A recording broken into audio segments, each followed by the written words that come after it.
Hello there. And before we can let you listen to the real deal, I first have to let you know that this is a fan project. It is in no way related to or connected to or approved by DC Comics. So yeah, I think that covers our butts. So without further ado, here's A Cold Night in Gotham. Enjoy. You know, it could have been Bane. He's big on paralysis these days. A bit of a one-trick pony, if you ask me. Always blowing something up or breaking someone's bones, and his voice, as if the mask wasn't silly enough. Ooh, look at me. I'm Bane. I will destroy the Batman. I will hold Gotham hostage. Did you know that I broke the bat? Blah, blah, blah, blah, blah. Oh, get over yourself. His only superpower is steroids.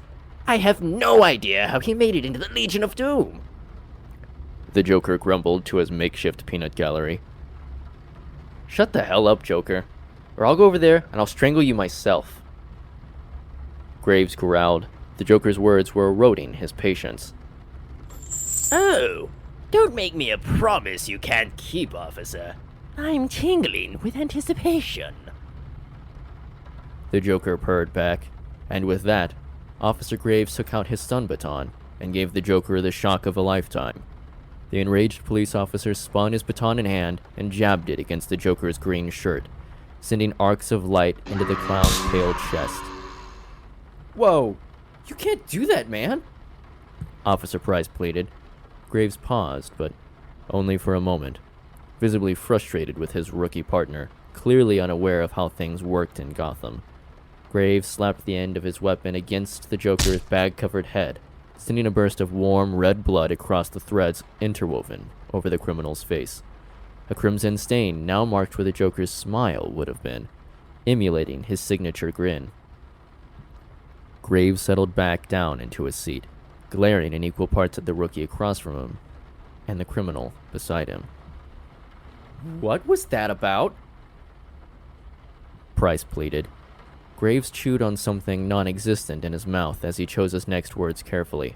His arms were crossed, and his right foot began tapping uncontrollably against the floor, unable to contain his growing frustration.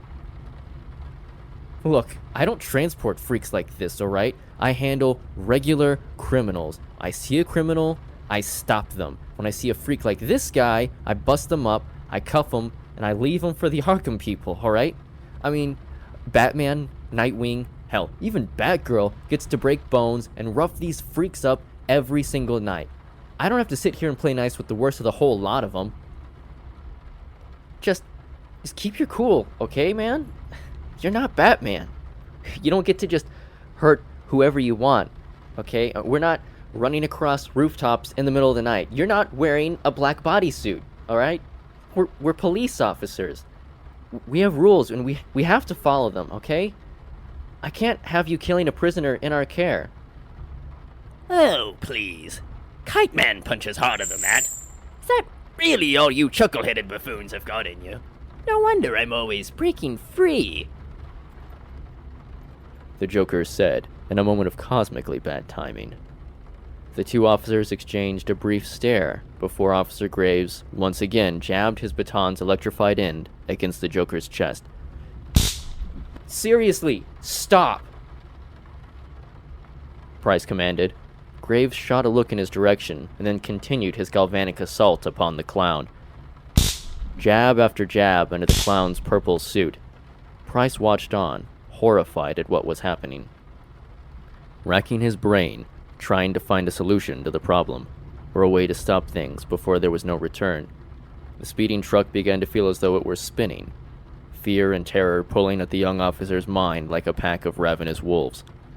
Graves had a stun weapon, but Price had yet to be issued one. Could he even fight Graves?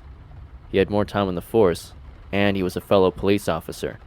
Maybe he should just stay there and not do anything. No, he had to do something. He had to stop it. Even someone as broken as the Joker wasn't going to die on his watch. And as Officer Price looked around for something to fix the situation, he felt the solution on his hip. He'd forgotten to turn in his sidearm. When transporting someone like the Joker, all GCPD personnel were allowed only to carry stun and tranquilizing weapons in case of an escape. an occurrence frequent enough to warrant such a rule. Officer Price drew his firearm and pointed it at his fellow officer. This is your last warning, Graves, Price warned. Officer Graves pulled his attack back with a look of surprise as the younger officer pointed his service weapon at him. A tense moment of silence played out between the two policemen, neither sure of their next move. You know, I enjoy a joy buzzer as much as the next criminal, but your delivery could use some work, the clown said, through wheezing breaths and coughs. What the hell are you doing, Price? Graves said in a lowered tone. I'm stopping you from going too far. Going too far? Are you joking? This sick, twisted clown just killed a family. He maims cops and vigilantes all the time. You know what? Let me tell you how things work here in Gotham. Every other month, me and the rest of the department, we put on our dress blues and we march down to the Gotham cemetery. We give our dead friends a hero send-off. We tell their family, their friends, their loved ones, their kids, that they died peacefully, that it was quick, that they gave their lives to make the city safer. But look around, kid. Do you feel safer? Do you know what it's like to have to listen as an entire unit gets gassed and they start choking to death, laughing until their lungs are filled with their own blood? Or to find corpses frozen with their little limbs snapping off like glass figurines? Or to gun down your own brothers and sisters in the force just because they're high off whatever the hell Ivy laced them with? No, you don't know what that's like, do you? Because you don't have freaks like that in Midway City. Well, we do. This is Gotham, and if Batman and his little friends get to run around on the rooftops and break bones and bend the rules when they beat up these psychopaths, then why the hell shouldn't we? Graves said, his chest heaving with hatred. The officer had stood up while delivering his opinions. As the rage began to subside, Officer Graves lowered himself back into his seat. Price sat there stunned, unable to speak or move, his weapon lowering with the gravity of what Graves had just said, unable to comprehend what another member of the police force had just said to him, how far his peers' moral compass had been thrown off course. The weight of what Gotham can do to the best of mankind had finally begun to sink in. The prisoner felt less like a broken man in need of mental help, and more like a virus, stealing the good and the hope from the city. Despite being on the outskirts of Gotham City, they might as well have been on the moon. Their armored transport was a steel island, trapping them, cutting them off from the outside world. The madness of their captives seemed to be leeching itself into them, their morals and sanity eroding by the minute, and their journey was far from finished. Countless miles separated them from Arkham's drop-off entrance, and the much-needed freedom and reprieve both officers so desperately desired. You can't do that, Graves. If we start acting like that, then he wins. If he can convince us to be like him, then what's it all for? If we lose our code, he wins, Price said. Both officers sat there, letting sanity anchor itself once more, the blinding anger and fear dissipating ever so slowly, guilt taking its place. The rookie shone like a fresh light, shining on the dirt that the city had heaped upon its most loyal protectors. You know what, Boy Scout? You suck. You're green, and new to all of this, and your sunshiny attitude, it's annoying as hell. But you're not wrong, I guess. It's just, you spend enough time around freaks like this, they start rubbing off on you. Start running out of ways to make them stop, to make things make sense again. Start acting like one of them. I really think that eventually you'll understand. But for now, I promise to play nice. Okay? I hope Richardson can learn how to stop driving like a grandma and get us to Arkham before your optimistic charm wears off on me. Alright, kid? Officer Price nodded, acknowledging the remnants of a good man still buried inside of Officer Graves.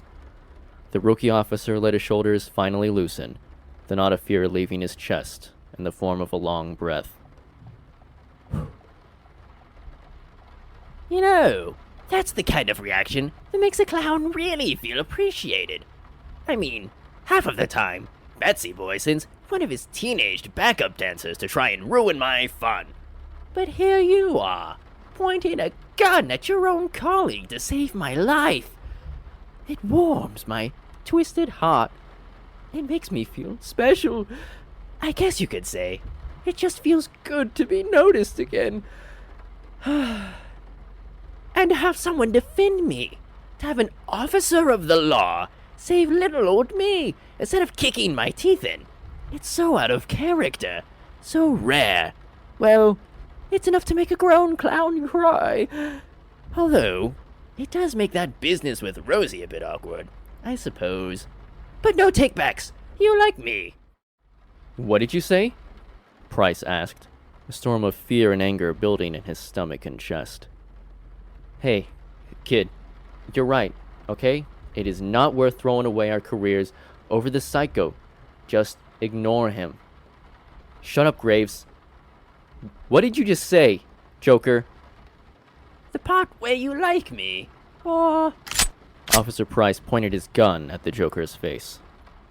Oh, the Rosie bit. Yes. Well, you didn't really think I came back into town for my coup de grace and made only one stop, now did you? No. Betsy didn't find me until house number 12. He's so difficult to get attention from these days. I really do think we need couples counseling. It worked for Catwoman. Don't ask me how I know. Shut up, clown. Look, kid, we need to call this in, alright? We might have other victims out there. What about Rosie? Price demanded, his weapon shaking ever so slightly. Oh, sweet, innocent Rosie. I spotted her carrying in her groceries earlier today. You must have already left for your shift. I decided, well, why not introduce myself? After all, how often do you get to meet a local celebrity like myself? Now, when she first saw this handsome young maniac approaching her, she was starstruck, frozen stiff, like one of Freeze's experiments. Now, I decided I'm gonna give her a real tour of Gotham City. She put up a bit of a fight, but that's why I travel with a full deck. Once my boys had her gagged and thrown in the back of the car, she was much easier to talk to. She's got a lot of fight in her. I see why you like her. What did you do to her? Oh, nothing yet, Pricey. And she'll be right as rain, as long as I never step foot in Arkham. You see, as cozy as my little slice of padded heaven has been, I need to spread my wings and take in the sights. You can't lock up a charmer like me. You're practically robbing Gotham, and then someone would have to arrest you. But not to worry. All you have to do is let little old me go.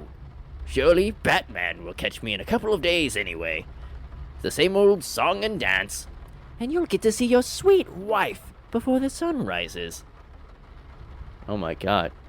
Kid, look, I'm really sorry, but we cannot let him go. He just admitted to attacking even more people than we thought tonight. Okay, we cannot do this. We can't just let him go free, man. Just let me go. I'll be back in shackles in no time, and your lovely Rosie will be ever so alive because of it. All of this will have felt like a bad dream. Break your code. Go ahead.